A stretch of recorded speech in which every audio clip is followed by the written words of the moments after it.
খামার সেক্টরে সার্ভাইভ করতে চাইলে ইনকিউবেটর আসলেই আবশ্যক একটা জিনিস। অনেক হাজারো খামারি আছে যারা ভালো কোনো পুঁজি খাটাতে পারেনি, তারপরেও তারা সফল, কিন্তু সঠিক কিছু পদ্ধতি অনুসরণ করেছে এবং ভালো কিছু করতে পেরেছে। যে কারণে আমি মূলত আপনাদের সকলকে ইনকিউবেটর দিয়ে স্টার্ট করতে বলি। অর্থাৎ আপনার বড় কোনো পুঁজি নেই তো কি হয়েছে, একটা ইনকিউবেটর দিয়ে নিজের ভাগ্য এবং স্কিল টেস্ট করেন এবং আপনার বাজেট অনুযায়ী যতগুলো মা মুরগি নেওয়া সম্ভব তা সংগ্রহ করেন।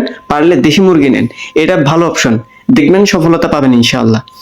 এবং একটা ইনকিউবেটরে 2000 টাকার মতো ডিম বসিয়ে দেখেন, যদি সামর্থ্য থাকে বাড়িয়ে আরো ডিম বসান।